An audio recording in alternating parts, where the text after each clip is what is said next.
Hey guys, welcome back to another video with me, Joe Farr. Today I'm going to be mastering another track by an artist called Void, and the track is called LxD. I picked this out of some of the submissions because, again, I feel like it's pretty close to being perfect.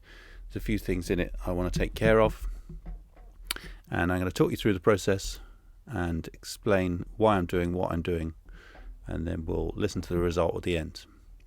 So let's get stuck in.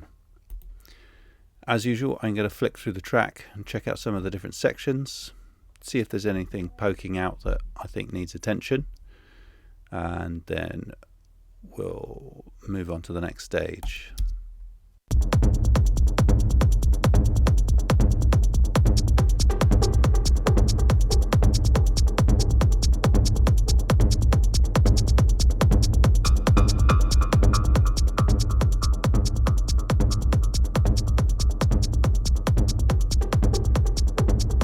I'm just going to open up my analyzer so we can both see what's going on as well as hear.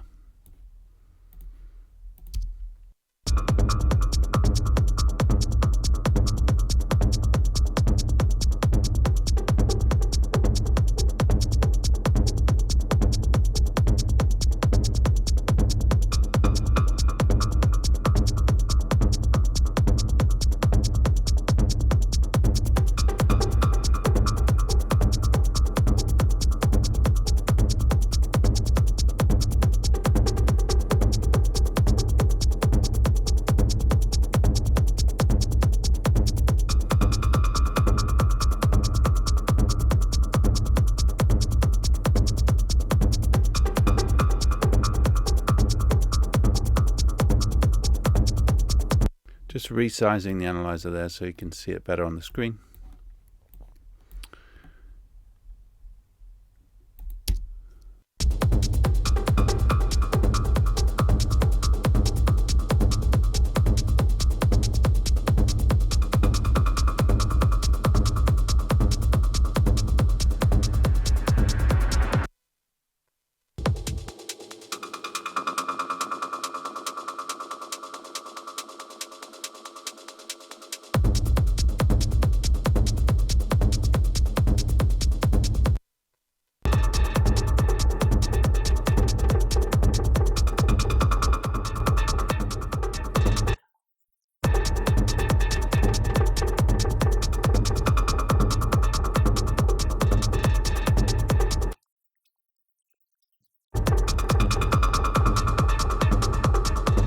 So you can hear and see there, I'm just having a little listen in to just the sides and also listening in mono. So when it's just the blue, it's everything on the sides, everything out of phase.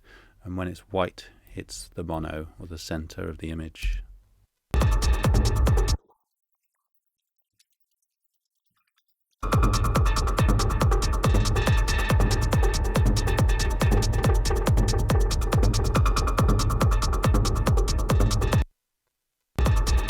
So that just gives me a good idea of what's going to disappear if it gets played on a mono system and how it's going to sound if the sides are missing.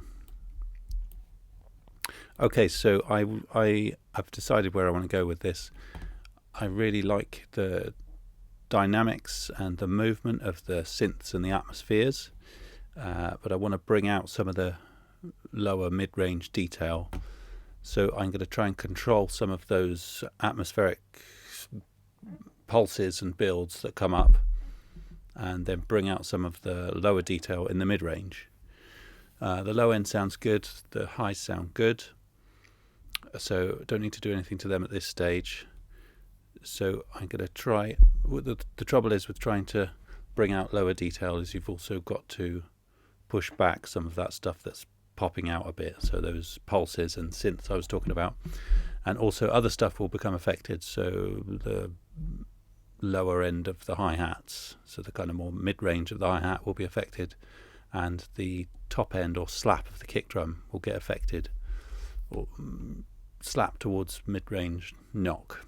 So I can control those, can control the spikes or the pulses, bring them down a bit and then bring everything up a bit. Yeah, to get a sort of more rounded mid-range. So let's go for that. Be using multiplicity to do most of that. So let's just run the track through, and I'm going to play around with multiplicity and explain what I'm doing. I've always got this set up, which is my preset called kick slap. So it's set up to just attack that slap area of the kick, and also move it round and target it more specifically. But let's go for that.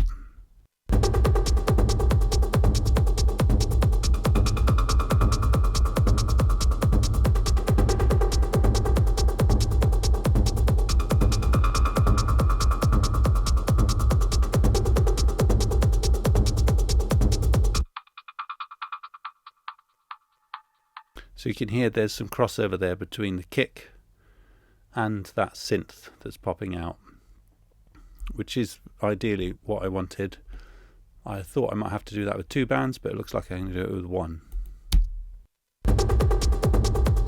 And then we've got this lower one here, which I've got another preset I've set up called slow control, which is just a slower attack basically, so it's not hitting the transient of a sound. So if you've got something that's slower, or you just want to take out some of the body of a sound, like the body of a snare drum for example, you might use something with a slower attack so you can still let that transient come through.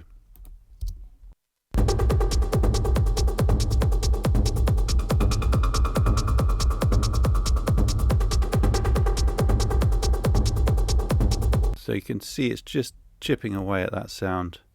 I can put up the ratio a bit because it's grabbing it where I want it. I just want it to go a little bit more.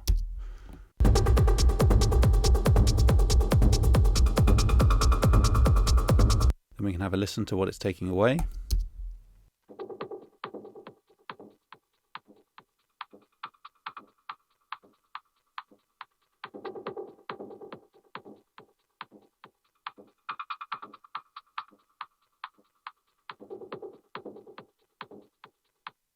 Perfect, and I'm quite happy with that. And then I'd probably bring the mid-range out over in the hardware. So I'm just going to run this through for a kind of double check of what's going on. Obviously without that button activated.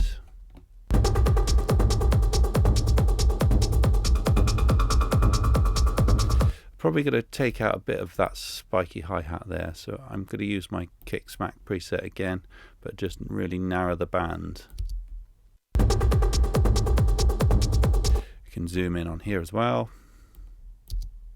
You can see it's this little area here that's just giving that resonance in the hi-hat, the resonance in the hi-hat. I might just target the edges a bit more. Take it to an E band, which is, I don't know what E stands for. Elliptical, maybe, I don't know. It's just more sharper and defined. It's different curve.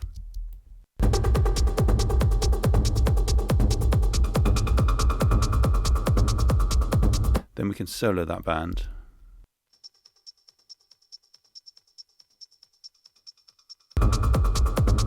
So you can hear it's getting rid of some of that ring that we've got going on there in the hi-hat. So I'd say that's most of the kind of corrective. It's less corrective, it's more, it's a kind of what's the word I'm looking for? It's like a kind of pre-preparation before I want to bring some stuff out. Does that really make sense? I don't know.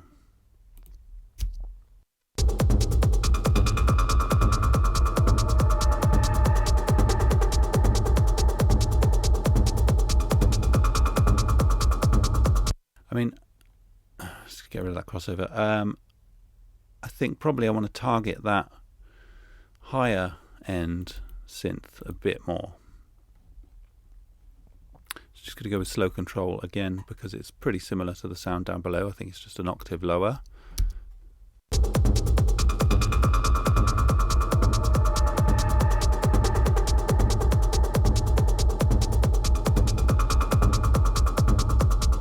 Not really catching it, don't know why.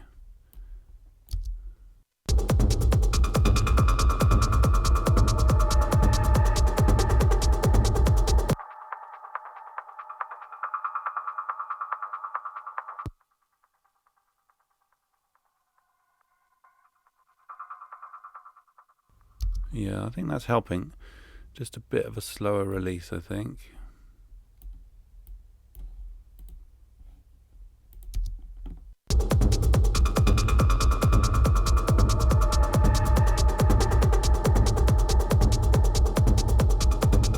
So if you've watched any of my other videos, you'll know about the routing, but if you haven't, then I'll just quickly explain that. I've got my kind of pre-mastering plugins on the pre-master. So I've got the bass lane, which is if I want to carve any low end or compress it. Then I've got multiplicity, which you've seen what that does. Then I've got soothe, which is a more broad stroke than multiplicity, but essentially does similar things, just with less control. Then I've got refinement. I don't want that on there, I want that on the other channel. Then I'm going into my insert, which sends the signal to the hardware, which is where we're going to go now. So as I said at the beginning, what the aim was to kind of control that mid-range stuff, bring it down a bit, and then bring up some of the mid-range as a whole afterwards, after that stuff's been controlled.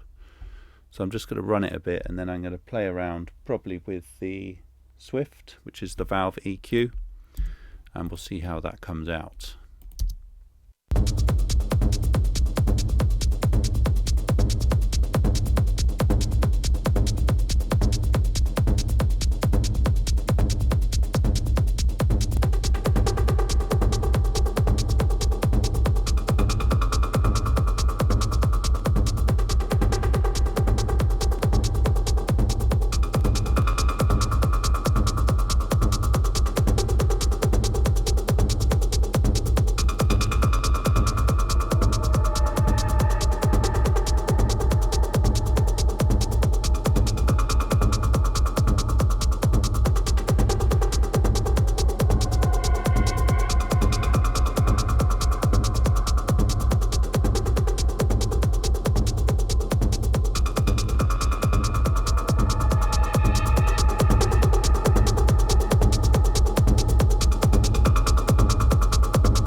Excuse the change in level there. I've just put on my A-being software, so that's brought the volume down to level match it.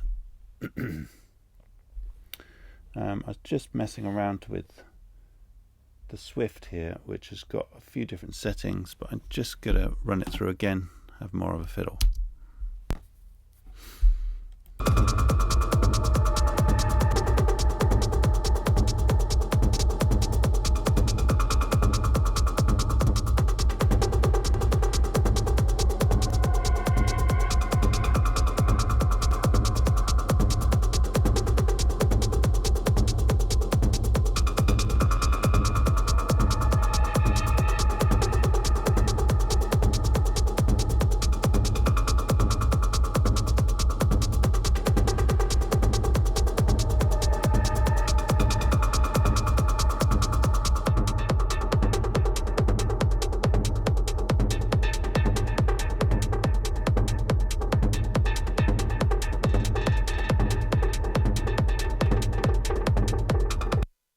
So I quite like the effect of the presence setting. There's 3 presence settings on the Swift, and they're kind of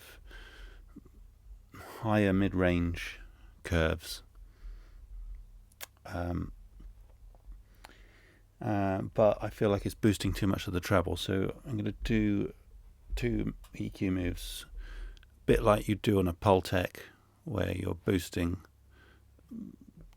a frequency and cutting a frequency around the same area. So I'm going to cut some 6K, which is where the hi-hat is, because the presence is bringing that out a bit too much. Then I'm going to boost the presence, which I'd say is probably a wide Q around 4K, but covering from about 1.5 to 5K overall, but peaking in the middle at about 4 or 3.5. So let's just see how that sounds, and I can obviously do a bypass here so you can hear the difference.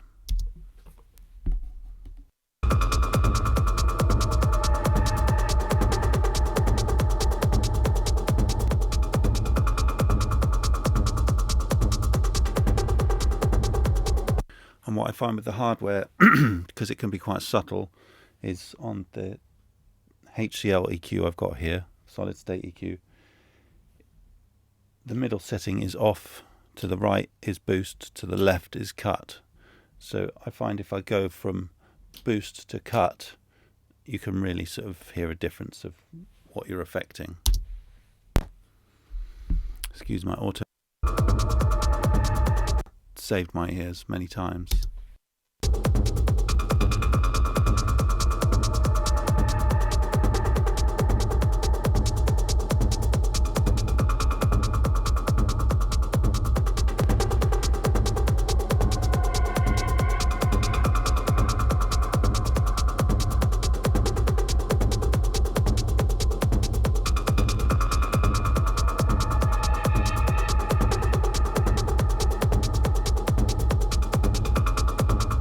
Nice. So I think I'm happy with that. So I'm going to move on to printing the master. Then I will go through some of the other plugins we've got to polish it off. Okay, so let's print.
Cool. A little bit of a shame that the end got cut off there. I might choose to do a fade out.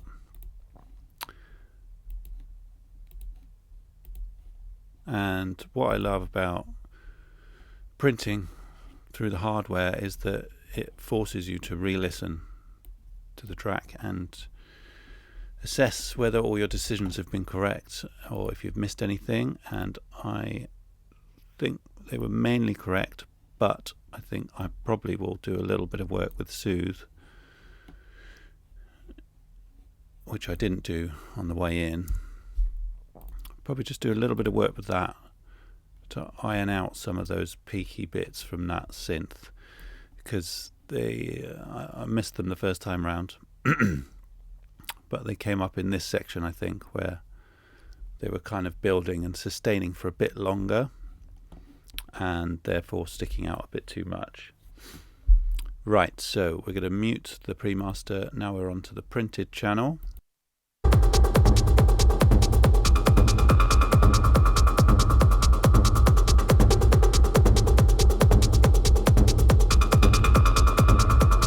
Yeah, it's that one around 1K, so I might have a little look at that first.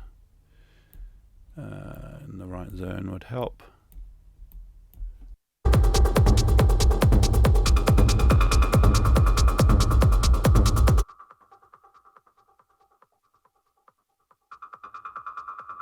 Now, I don't want to kill it. I don't want it to be gone and buried in the mix now. It's still a feature and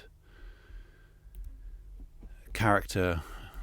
It's part of the character of the track, so I don't want to get rid of it. Just want to take the top off a bit.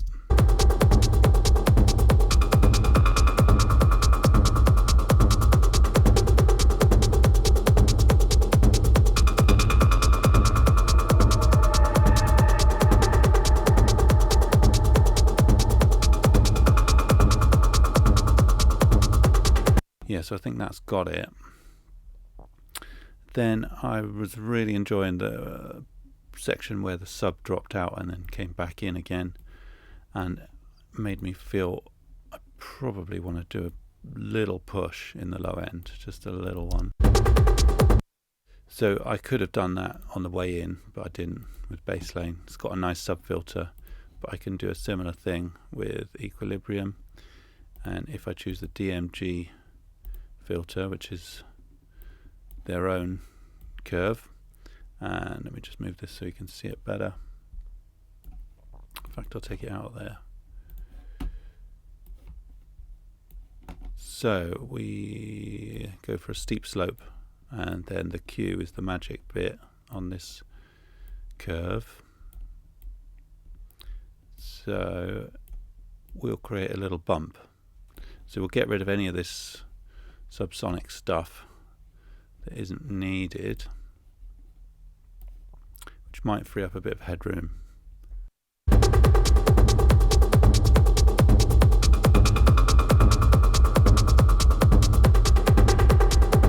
Then I can just bypass it and you can hear the difference.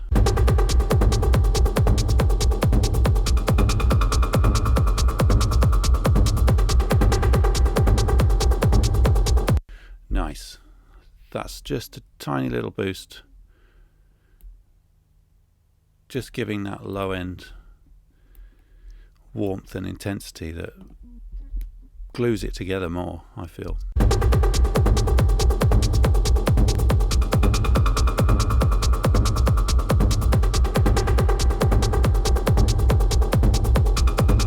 And then also, whilst it was playing and I was zoning out listening to it, I noticed that the kind of bass tom is taking up a bit of headroom. So what I might try, it's not sticking out as a problem, but if you were aiming for more loudness, you might try and control it a little bit. So it's just above the kick and the bass here.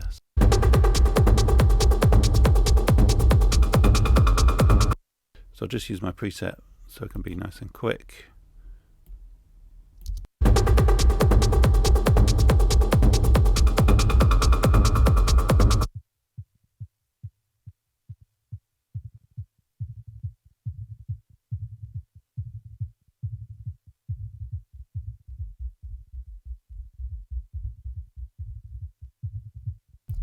if you're listening on a phone, you won't be able to hear this.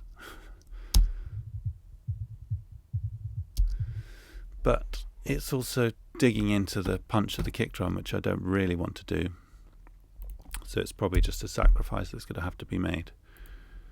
You'll see, if you have a look at the VU meter, you've got the peak level, which is the kick drum, and then on every other offbeat there's a bass tone or a tom, which just kicks the level up a little bit more.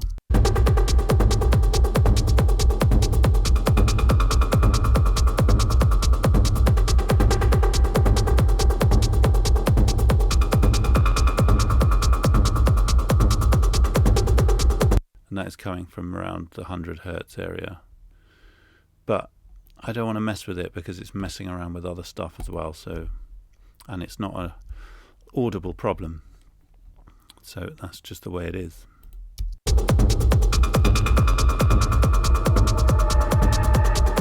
So what I wanted to do on the printed channel was just play around with a couple of saturation plugins. And one that I've been enjoying recently is True Iron, which emulates transformers. So you've got different choices, which are maybe from different compressors or something. I don't even know. It tells you microphone, preamps, German compressors, limiters, multi-track tape machines,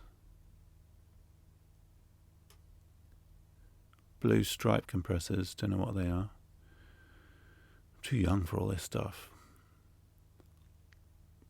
That's probably no, I don't know that one. Anyway, the people who made this know way more about it than me. All I've got to do is twiddle with it and make it sound good. So let's go. So I'll probably exaggerate the effect just so you can hear it.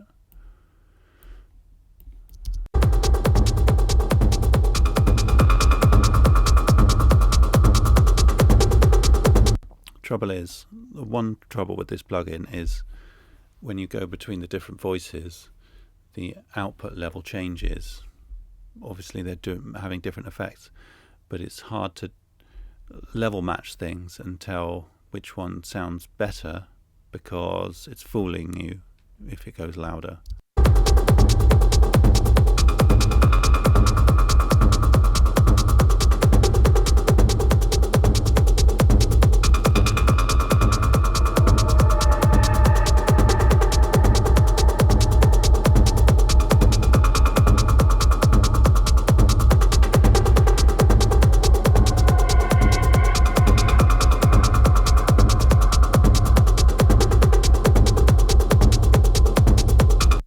And then there's a crush button, so it's adding more input gain, which can be subtle to extreme.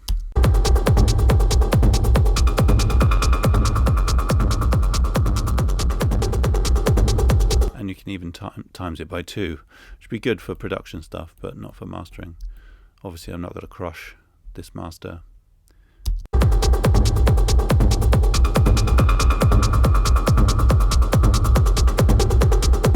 I quite like this 108X one.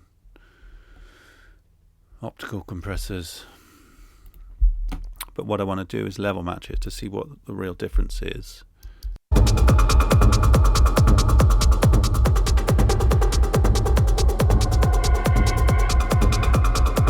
So it's boosting it around 2 decibels. So if I turn the output of this down around 2.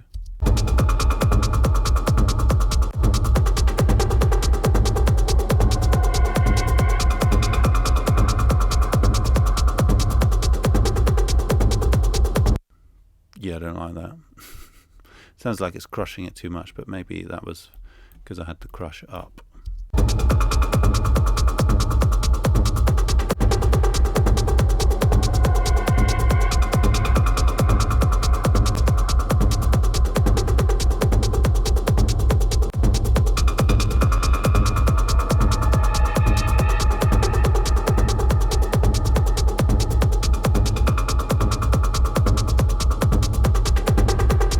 think, yeah, the 108 is the one that's more true to the original sound.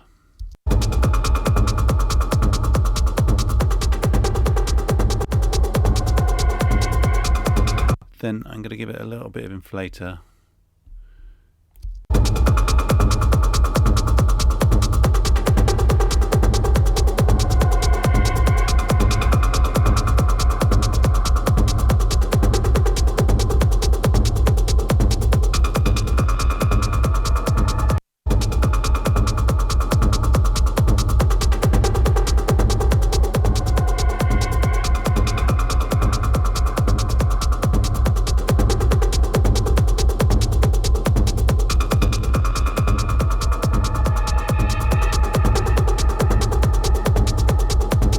Just gives it a bit more weight to my ears, a bit more mid-range presence as well. Then I'm just going to clip the tops. Any damage is done when I do this, but I think it'll be pretty clean.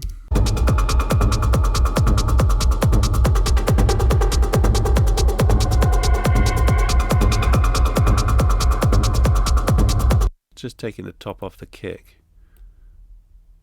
And then we're going to limit.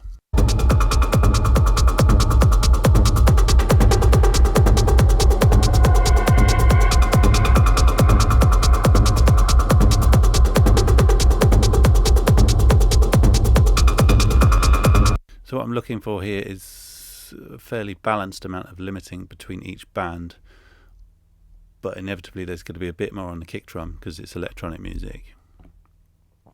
And I don't want to do much more limiting than 1-2 decibels, whilst aiming for a kind of club ready loudness, which on the VU meter is around 6.5.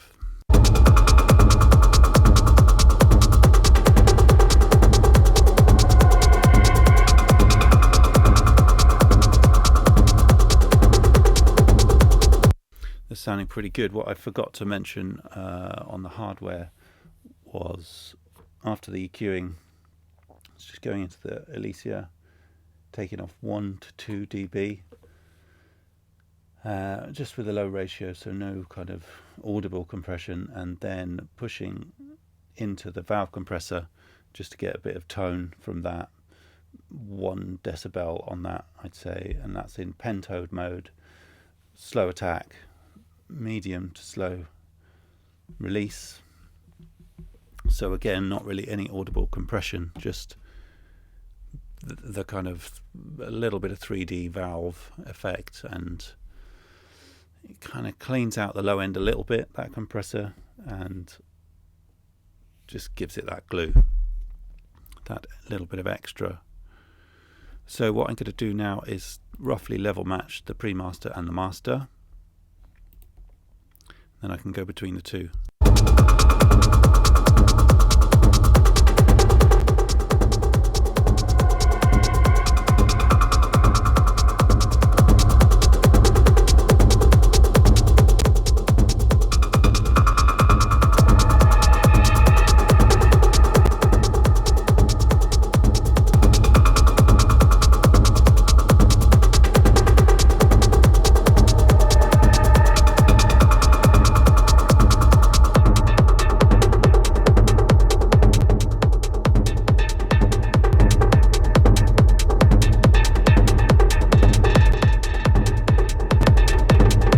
Yeah, so that is where I want it, that kick is a bit more round, got a little bit more sub in there, the slap of the kicks come down, the mid-range is kind of all tied together a bit more for me now.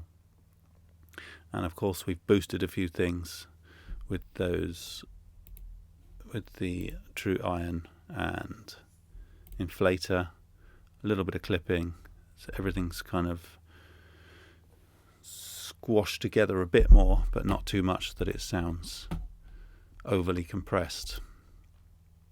To me, anyway, that's how it sounds. The client might want less compression, but if they do, they can ask for that. That is absolutely fine. And one way of telling if it's over compressed is if you go between the break and the drop, and if the stuff is kind of coming out too much in the break, and then it feels suffocated when it comes back in, and you know you've overdone the compression or limiting or saturation or whatever, or the combination of all of those.